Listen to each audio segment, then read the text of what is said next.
बघा मित्रांनो, तुम्हाला ही जी नोट्स आहे, ही नोट्स माझ्याकडनं मी कलेक्ट करायला सांगितलेली होती. ही नोट्स ज्यांची पण बाकी असेल त्यांनी लवकर माझ्याकडनं घ्यायची आहे. कारण इथून पुढचं लिखाण जे आहे ते आपल्याला नोटबुकमध्ये न करता इथं करायचं आहे पुढचे काही दिवस. ठीक आहे. आता ह्याच्यामध्ये काय आहे तर इथे अगोदर ग्लोसरी दिलेलं आहे. ठीक आहे. त्यानंतर सेकंड पेजवर बघा, इथे गोल्डन रूल्स म्हटलेले आहे, जे तुम्हाला मी अगोदर लिहून पण दिलेले आहेत. Personal account, real account, nominal account, त्यांचे इथे रूल्स लिहून दिलेले आहेत खाली, पर्सनल, रिअल, नॉमिनलचे. आता इथे थोडंसं आपण क्लिअर करून घेऊ रूल्स एक वेळा, कारण काही विद्यार्थ्यांना थोडं बेसिकमध्ये डाऊट्स आहेत. थोडं मी क्लिअर करून देतो. कोणतीही एंट्री जर करायची असेल, कोणत्याही व्यवहाराची एंट्री जर करायची असेल, तर एंट्री करताना आपल्याला कमीत कमी त्याच्या दोन बाजू सापडल्या पाहिजे. एक डेबिट बाजू आणि एक क्रेडिट बाजू. ह्या दोन बाजू आपल्याला पूर्ण सापडल्याच पाहिजे. कोणत्या कोणत्या? डेबिट आणि क्रेडिट. ह्या दोन बाजू आपल्याला क्लिअर करता आल्या पाहिजे.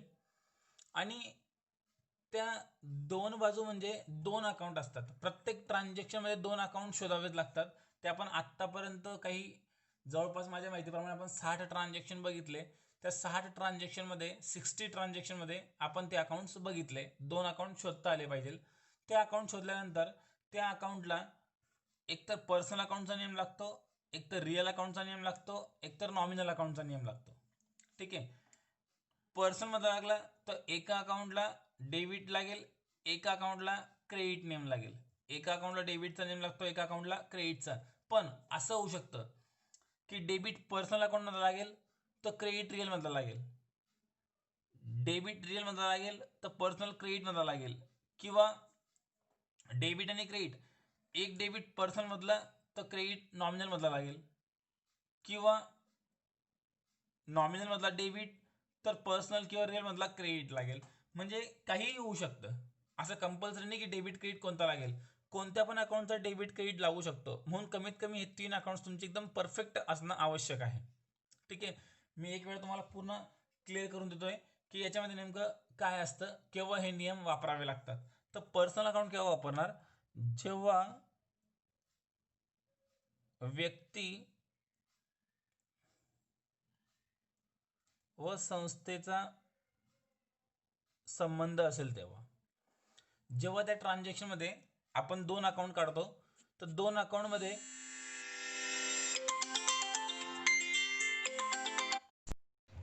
तर मग जर आपण त्या ट्रान्झॅक्शनमधून दोन अकाउंट काढले आणि दोन अकाउंटमध्ये जर व्यक्तीचं किंवा संस्थेचं नाव असेल, व्यक्तीचं किंवा संस्थेचं नाव असेल तर त्या अकाउंट करता तुम्ही पर्सनल अकाउंटचा नियम लावा. मग त्यानंतर विचार करा की तो रिसिव्हर आहे की गिव्हर आहे, म्हणजे डेबिट करणार की क्रेडिट करणार ते नंतर बघणार. पण अगोदर अकाउंट तुम्हाला कोणतं लागेल ते समजलं पाहिजे. मग ते अकाउंट व्यक्ती किंवा संस्थेचं नाव आलं असेल तर पर्सनल अकाउंट लागेल. आता काय होईल, ती व्यक्ती किंवा संस्था एकतर त्या ट्रान्झॅक्शनमध्ये रिसिव्हर असतील म्हणजे घेणारे असतील किंवा देणारे असतील. रिसिव्हर असेल तर डेबिट करा, गिव्हर असेल तर क्रेडिट करा, संपला विषय. रिअल अकाउंट केव्हा वापरणार? जेव्हा त्या ट्रान्झॅक्शनमध्ये मालमत्तेचा संबंध आला असेल. आता मालमत्ता म्हणजे काय? आपली प्रॉपर्टी. मालमत्ता म्हणजे काय? आपली प्रॉपर्टी, आपली इस्टेट, आपली संपत्ती. इन शॉर्ट, जे विकून भविष्यात पैसा मिळणार आहे त्याला म्हणतो आपण आपली ॲसेट्स, आपली मालमत्ता. मग अशी मालमत्ता जेव्हा आपण एका ट्रान्झॅक्शन वाचतो तर ट्रान्झॅक्शनमधून आपण दोन अकाउंट शोधतो. तर दोन अकाउंटमध्ये जर अशी काही मालमत्ता असेल तर ते मालमत्तेसाठी आपण रिअल अकाउंटचा नियम लावायचा असेल. मग रिअल अकाउंटचा नियम लावल्यानंतर एक तर त्याला डेबिट होईल किंवा क्रेडिट होईल, एवढं फायनल आहे की नाही. मग डेबिट केव्हा करणार आणि क्रेडिट केव्हा करणार? एकदम सिंपल आहे. जर ती ॲसेट्स आपल्याकडे आली असेल तर डेबिट कर आणि गेली असेल तर क्रेडिट कर, सिंपल आहे. बरोबर आहे. यानंतर नॉमिनल अकाउंट कोणा संबंधित आहे, तर नॉमिनल अकाउंट खर्च व फायद्यासंबंधी आहे. नॉमिनल अकाउंट खर्च व फायद्यासंबंधी आहे. जर आपण एक ट्रान्झॅक्शन वाचल्यानंतर जर त्या ट्रान्झॅक्शनमध्ये जे 2 अकाउंट आपण काढले, त्या 2 अकाउंटमधून एक किंवा दोघं अकाउंट, एक अकाउंट जर खर्च किंवा फायदा आपल्याला दिसत असेल, एक अकाउंट खर्च किंवा फायदा आपल्याला दिसत असेल, तर त्या अकाउंटसाठी आपल्याला नॉमिनल अकाउंट वापरावं लागतं. मग त्याला डेबिट किंवा क्रेडिट करा.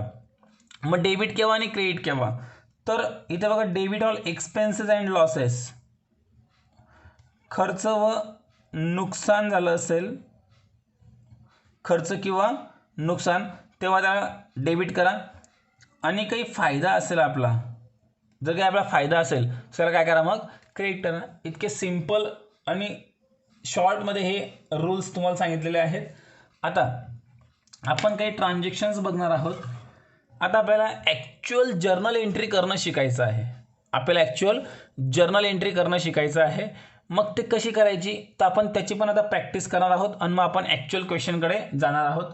तर बघा, प्रॅक्टिस भरपूर आहे, बेसिक भरपूर आहे. एक वेळा जर्नल एंट्री जमली तर पुढचे टॉपिक तुम्हाला लवकर लवकर जमणार आहेत. तर बघा, आता आपण जर्नल एंट्रीजकडे वळणार आहोत.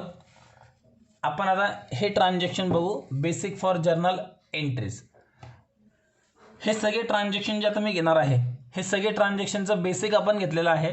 त्याची जर्नल एंट्री करण्याकरता पुन्हा आपण बेसिककडे जात आहोत आणि आता ॲक्च्युअल जर्नल एंट्री काय असते ते आपण बघणार आहोत. ठीक आहे.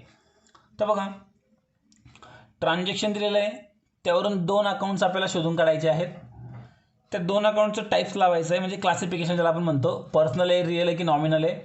मग त्याच्यामधलं पर्सनल जर असेल तर रिसिव्हर आहे की गिव्हर आहे, रिअल असेल तर कम्स इन की गोज आउट आहे, नॉमिनल असेल तर एक्सपेन्सेस आहे की इन्कम आहे, हे तुम्हाला ह्या कॉलममध्ये लिहून घ्यायचं आहे.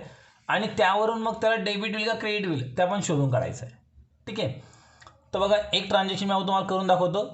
पुढचे 2-3 ट्रान्झॅक्शन त्याच टाईपचे आहेत. बघू आपण. Amit started business with cash ₹50,000. Amit काय करतोय रे, बिझनेस स्टार्ट करतोय. स्टार्टेड बिझनेस म्हणजे व्यवसाय सुरू करतोय विथ कॅश, आणि तो व्यवसायामध्ये काय आणतोय, कॅश आणतोय. कधी पण लक्षात ठेवा, आपण जे पण व्यवहारांची नोंद करतो ते सर्व व्यवहार आपण बिझनेसचे करतो. लक्षात घ्या, आपण सर्व ट्रान्झॅक्शन कोणाचे करतो, बिझनेसचे करतो. आणि ज्यांचा बिझनेसशी संबंध येतो त्यांचीच नोंद आपल्याला करावी लागते, आणि असेच ट्रान्झॅक्शन तुम्हाला दिलेले राहतील. ठीक आहे. तर मग आता बघा, Amit started business with cash ₹50,000. Amit काय करतोय, बिझनेस सुरू करतोय. म्हणजे अमित कोण झाला इथे, ह्या बिझनेसचा ओनर झाला. अमित कोण आहे इथे, बिझनेसचा ओनर आहे. ठीक आहे. आता अमित बिझनेसचा ओनर आहे. आपण अमितचे वैयक्तिक ट्रान्झॅक्शन नाही सॉल्व्ह करत, आपण बिझनेसचे ट्रान्झॅक्शन सॉल्व्ह करतोय. मग बिझनेसमध्ये काय आलं किंवा काय गेलं याचा विचार तुम्ही करत जायचा आहे. बिझनेसमध्ये काय आलं किंवा काय गेलं, बिझनेसचा काय खर्च आहे, काय इन्कम आहे, हे आपल्याला बघायचं असतं. आता अमित स्टार्टेड बिझनेस, अमित भले बिझनेस स्टार्ट करतोय, तर अमित हा त्या बिझनेसचा ओनर झाला. अमित त्या बिझनेसचा काय झाला, ओनर झाला. आणि अमित त्या बिझनेस चालू करण्यासाठी जे बी काही आणेल स्वतःचं, तर आपण त्याला काय म्हणतो, नेहमी कॅपिटल. अमित स्वतःचं जे बी काही आणेल त्याला आपण नेहमी काय म्हणणार, कॅपिटल म्हणायचं असतं. ठीक आहे. आता कॅपिटल म्हटल्यानंतर आता बघा काय काय होतं या ट्रान्झॅक्शनमध्ये. 2 अकाउंट आपल्याला काढायचे आहेत. हे 2 अकाउंट कोणते कोणते ते क्लिअर करून घेऊ. अमितने बिझनेस सुरू केला आणि काय आणलंय बिझनेस सुरू करायला, कॅश. मग जे पण आणलं असेल ते पहिलं अकाउंट, त्याने काय आणलं इथे, कॅश. मग एक कॅश तुमचं पहिलं अकाउंट फायनल झालं, त्यात कोणाला काही डाऊट नको असला पाहिजे. कॅशचं पहिलं अकाउंट फायनल झालं. आता मला सांगा, ही कॅश कोणी आणली रे, ही कॅश बिझनेसमध्ये तर डायरेक्ट काही वरतून तर काही आली नाही, बरोबर आहे की नाही. कुठून ना कुठून पैसे आले असतील. एक तर माल विकून आला असेल, नंतर बँकेकडनं कर्ज घेतलं असेल, बाहेरून कोणाकडनं कर्ज घेतलं असेल, किंवा स्वतः मालकाने ते पैसे स्वतःचे आणले असतील, काही ना काही होईल. तर माल विकण्याचा संबंधच येत नाही. अजून तर बिझनेस सुरू करायचा बाकी आहे, अजून तर बिझनेस सुरू होतोय, तर माल विकण्याचा प्रश्न येत नाही. म्हणजे माल विकून तर काही पैसे आलेले नाही आहेत. त्यानंतर लोन घेतलं कोणाकडनं असं पण काही म्हटलेलं नाही आहे. तर क्लिअर म्हटलेलं आहे की अमित स्टार्ट करतोय आणि आम्ही पैसे कोणी आणलेले आहेत, अमितनेच आणलेले आहेत. मग अमित हा तर ओनर आहे, मालक आहे. जर मालक, लक्षात घ्या, जर मालक आपल्या व्यवसायामध्ये स्वतःचं काही पण आणत असेल तर आपण त्याला नेहमी कॅपिटल म्हटलं पाहिजे, त्याला भांडवल म्हटलं पाहिजे. कारण मालक स्वतः जे बी काही आणतो ते तो आपल्या बिझनेससाठी आणतो, स्वतःचं फायदा होण्यासाठी आणतो, तर आपण त्याला कॅपिटल म्हटलं पाहिजे, त्याला भांडवल. त्याला कॅपिटल म्हणजे काय, भांडवल असं म्हणतात. मग दुसरं अकाउंट आपल्याला इथून काढायचं असतं कॅपिटल. केव्हा वापरणार कॅपिटल, जर मालक आपल्या व्यवसायामध्ये काही आणतोय स्वतःचं, शब्द लक्षात घ्या, स्वतःचं. याच्या खाली अंडरलाईन तुम्ही लक्षात ठेवा, स्वतःचं या शब्दावरून भर देतोय. स्वतःचं असलं पाहिजे तरच ते कॅपिटल होईल. दुसऱ्याकडनं आणलं असेल मागून तर ते लोन होऊन जाईल, बरोबर आहे. ते लोनचे ट्रान्झॅक्शन पण आपण बघितले.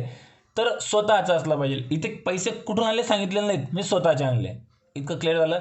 मग आपल्याला हे दोन अकाउंट इथे सापडलेले आहेत, एक कॅश अकाउंट सापडलं आहे आणि एक कॅपिटल अकाउंट सापडलं आहे. जरी इथे कॅपिटल दिसतंय, इथे जरी कॅपिटल दिसतंय, तर हे कॅपिटल कोणाचं आहे रे, अमितचं आहे. हे कॅपिटल कोणाचं आहे, अमितचं कॅपिटल आहे. म्हणजे इथे या कॅपिटलमध्ये अमितचं नाव लपलेलं आहे, कॅपिटलमध्ये अमितचं नाव लपलेलं आहे. तर बघा आता आपण त्याला टाईप्स लावू. कॅश अकाउंटला कोणता टाईप्स लागणार आहे, रिअल. बघा इथे रिअल अकाउंट केव्हा वापरतो, जेव्हा आपली काही मालमत्ता संबंध आला असेल. आता कॅश ही आपली प्रॉपर्टी आहे, आपली इस्टेट आहे, जिथून पैसा निर्माण होईल त्याला आपण मालमत्ता म्हणतो. हे तर ऑलरेडी पैसे आहेत की नाही, म्हणून याला आपण रिअल अकाउंटला घेत असतो. त्यानंतर कॅपिटल. आता कॅपिटलमध्ये कोणाचं नाव असतं, अमित. आणि अमित हा काय आहे, व्यक्ती आहे. आणि व्यक्तीसाठी नेहमी कोणता अकाउंट लावतो आपण, पर्सनल अकाउंट. म्हणजे इथं लागेल पर्सनल अकाउंट.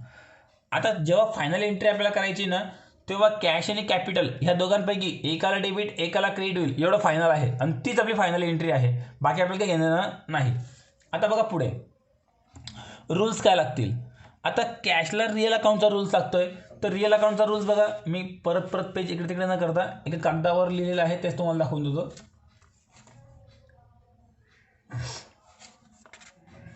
हे बघा इथे मी समोर ठेवतोय तुमच्या माहितीसाठी. तर कॅश अकाउंटला कोणता नेम लागतो, रिअल अकाउंटचा. का बरं लागला तुम्हाला समजलं पाहिजे. आता भरपूर बेसिक व्हिडिओ याच्यावर झालेले आहेत, ती आपली मालमत्ता आहे म्हणून. आता काय होतं बघा, ही कॅश व्यवसायामध्ये एकतर कमसिन असेल किंवा गोज आउट असेल, याच्यापेक्षा वेगळं काही होणार नाही. एक तर कॅश आली असेल किंवा गेली असेल. इथं काय होतंय, आम्ही तर बिझनेस सुरू करतोय आणि कॅश व्यवसायामध्ये आणतोय, म्हणजे कॅश काय रे, कमसिन आहे. मग इथे रूल्समध्ये फक्त काय लिहायचं आहे आपल्याला, कमसिन. रूल्समध्ये काय लिहायचं आपल्याला, कमसिन. तुम्ही कॅश कमसिन पण लिहू शकतात किंवा फक्त कमसिन लिहा. कमसिन जर आहे म्हणजे आलेलं आहे, तर डेबिट वाट कमसिन, जे पण आलं असेल त्याला काय करून टाका, डेबिट. मग इथे आपल्याला डेबिट करायचं आहे. इथे आपल्याला लिहायचं आहे डेबिट. म्हणजे जेव्हा तुम्ही एंट्री करणार तेव्हा कॅशलाच काय करणार आपण, डेबिट करणार. इतकं क्लिअर आहे, इतकं समजलं असेल, ठीक आहे. आता कॅपिटल अकाउंट.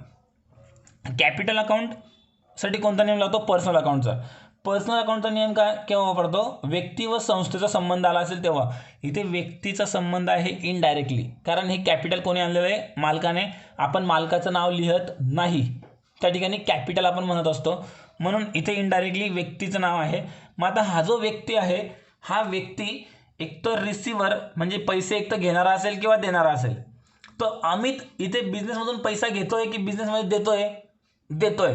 मग तो कोण झाला, गिव्हर झाला. म्हणून इथं आपण लिहायचं फक्त गिव्हर. आम्ही तीच गिव्हर पण आपण म्हणू शकतो, पण आता थोडंसं आपल्याला ॲडव्हान्समध्ये जायचं आहे. तर आपल्याला एंट्री करताना कम्स इन गिव्हर हे लिहायचं नसतं, रिअल पर्सनल लिहायचं नसतं, म्हणून हे आपण एक्स्ट्रा वर्क करून घेतोय. ते जितकं शॉर्ट होईल तितकं शॉर्ट करा, कारण आपल्याला फक्त एंट्रीमध्ये हे लिहायचं आहे. त्यात तुम्हाला लक्ष दिलंच पुढच्या 2 मिनिटात. तर कॅपिटल हा काय झाला, गिव्हर झाला. आणि गिव्हरला आपण नेहमी काय करतो, क्रेडिट. कारण बघा नियम, debit the receiver, credit the giver, संपलं. आता जेव्हा तुम्ही एंट्री करणार ना, एंट्री करताना काय होणार आहे बघा, आपण जेव्हा एंट्री करू तेव्हा आपल्याला रिअल आणि पर्सनल कुठेच लिहायची गरज नाही, कम्स इन आणि गिव्हर कुठेच लिहायची गरज नाही. फक्त कॅशला डेबिट करायचं आहे, कॅपिटलला क्रेडिट करायचं आहे, एवढं लक्षात ठेवा. आता प्रॉपर एंट्री कशी करायची ते ह्या फॉर्मॅटमध्ये आहे. आता इथे कॉलम कोणते कोणते बघून घ्या. एक डेट कॉलम हे सगळ्यांना समजतं. पर्टिक्युलर म्हणजे तपशील जिथे आपल्याला एंट्री करायची आहे. एल एफचा अर्थ होतो लेजर फोलिओ.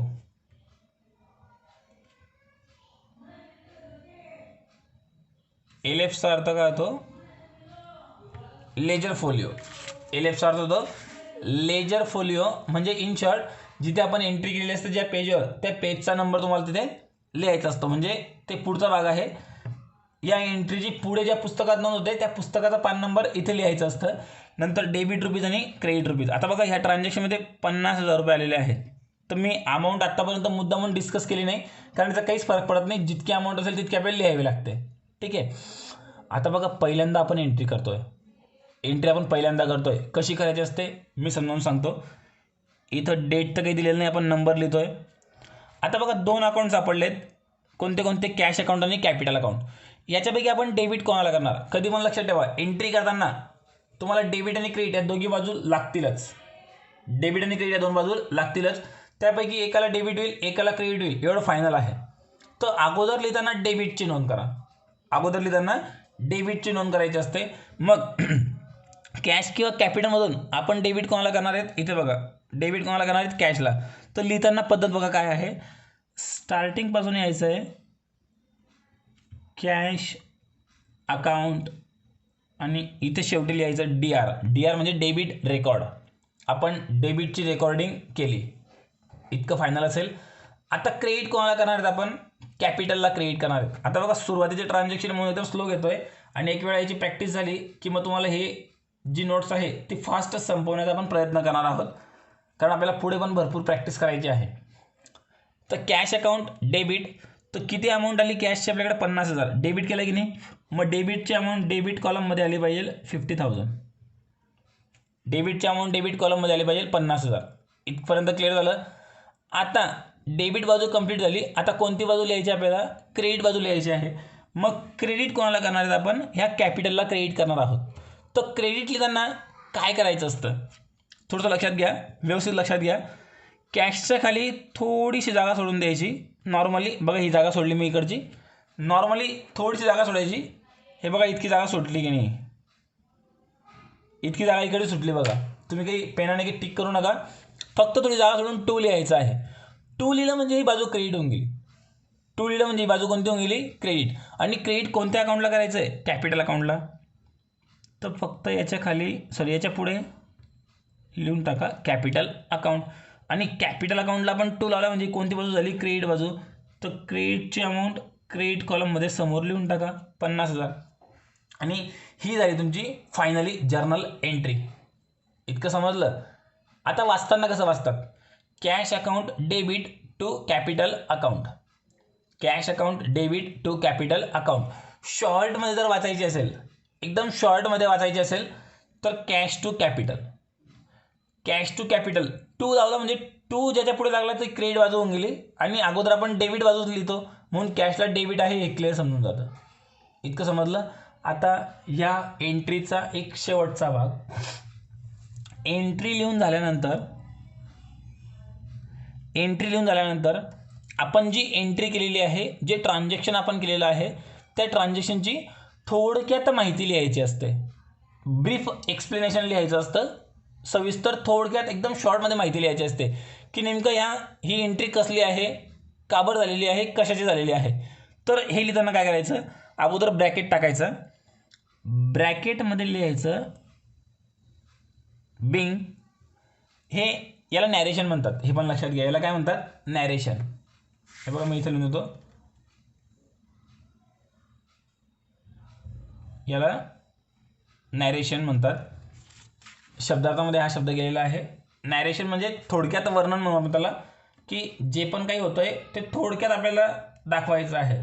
जसं बघा तुम्ही एखादा पिक्चर वगैरे बघतात, तर पिक्चर जेव्हा रिलीज होतो त्याच्या अगोदर थोडंसं ट्रेलर येतं, एक 2-4 मिनिटाचं. पिक्चर तर 2 तासाचा, 3 तासाचा, 2.5 तासाचा असतो, पण त्या पिक्चरची शॉर्ट स्टोरी असते एकदम थोडक्यात. तर थोडक्यात आपल्याला या एंट्रीची माहिती लिहायची असते. आणि काय आणि कशी लिहायची? एकदम सिम्पल आहे. काय करायचं असतं? जे ट्रान्झॅक्शन तुम्हाला दिलेलं असतं त्यातनं मेन शब्द घ्यायचे असतात. जसं इथे काय झालेलं आहे? बिझनेस स्टार्ट झालेला आहे. मग बघा मी इथे लिहून टाकतो फक्त बिंग स्टार्टेड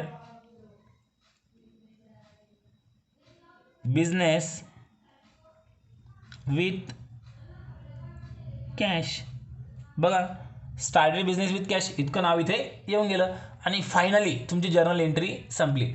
मी परत सांगतोय, हे जे नॅरेशन लिहायचं आहे ह्या नॅरेशनला बिलकुल घाबरू नका, नाही पण जमलं सोडून द्या. फक्त काहीतरी लिहायचं आहे तिथे त्या ट्रान्झॅक्शनच्या संबंधित. थोडं पुढे मागे झालं तर काहीच फरक पडत नाही, लिहिणं आवश्यक आहे. कमी जास्त लिहिलं गेलं फरक पडत नाही. इथपर्यंत क्लिअर झालं. आता फटक्यात आपण सेकंड ट्रान्झॅक्शन बघू आणि बाकी आपण पुढच्या व्हिडिओमध्ये क्लिअर करू. मुद्दामून एक ट्रान्झॅक्शन मी राहू देणार आहे कॅपिटलचं, कारण रिव्हिजन होण्यासाठी. ठीक आहे, तर बघू आपण सेकंड ट्रान्झॅक्शन. कोणाला काही शंका असेल तर फटक्यात आता विचारायचं. आता आपला हा भाग जर्नल एंट्रीमध्ये आपण पोहोचत आहोत. ठीक आहे, पुढची एंट्री लवकर समजेल.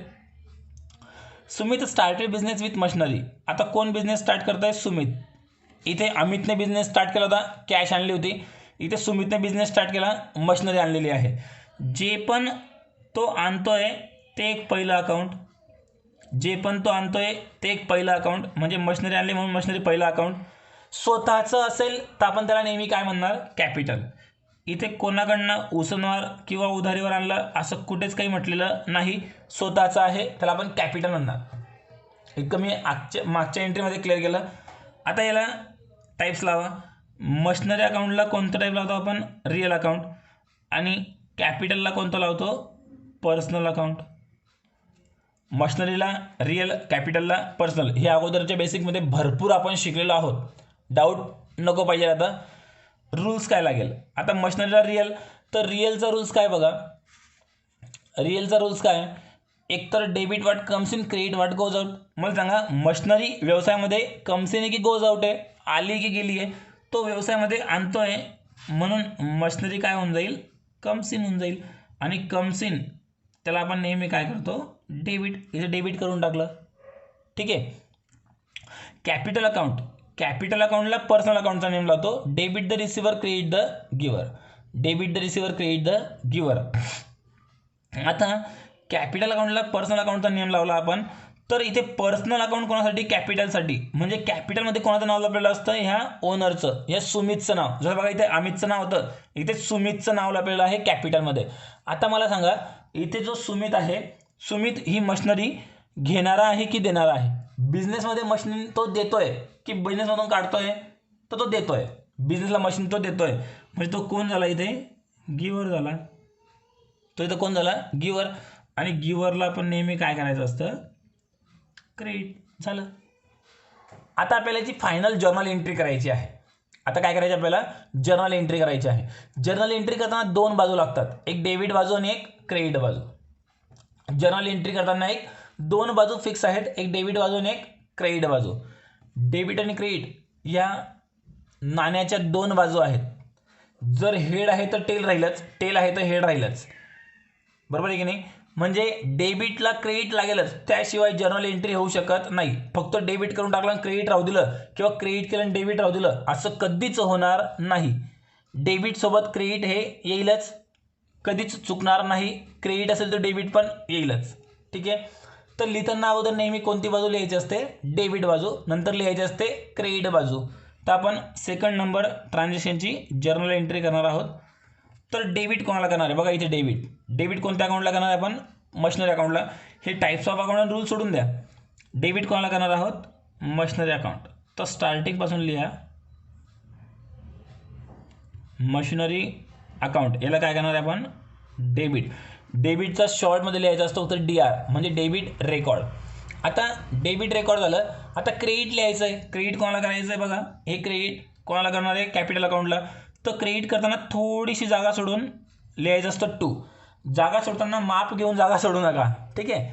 नॉर्मली दिसली पाहिजे फक्त जागा सोडली म्हणून, तेवढी जागा सोडा. ते एक साईन असतं की ही क्रेडिट बाजू इथून सुरू होऊन गेलेली आहे आणि दुसरं साईन असतं 2 लावण्याचं. ठीक आहे. तर 2. आता कोणाला क्रेडिट करणार आहे आपण? कॅपिटल अकाउंटला. मग इथं फक्त लिहायचं कॅपिटल अकाउंट. आणि किती रुपये होते? 70,000 रुपये.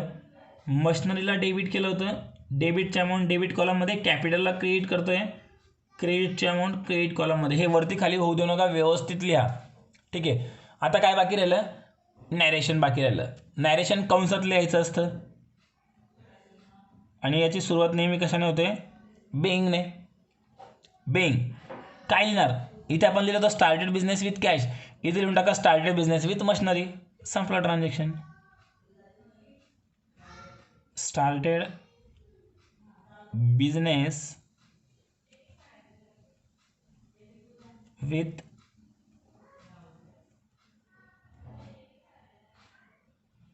मशिनरी.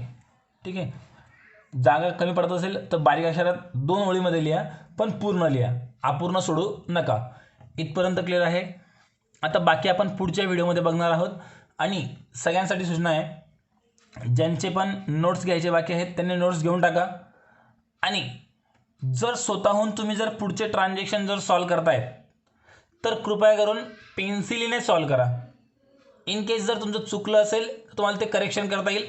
आणि मी सोडून दिल्यानंतर तुमचं जर आन्सर बरोबर असेल तर कॉन्फिडन्स वाढेल आणि तुम्हाला ते फेअरमध्ये कन्वर्ट करता येईल. पण पेन्सिलने लिहा, पेनाने खाडाखोड झाली तर चांगलं दिसणार नाही.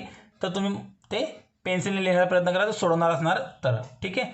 बाकी आपण पुढच्या ट्रान्झॅक्शनला बघू. Bye bye.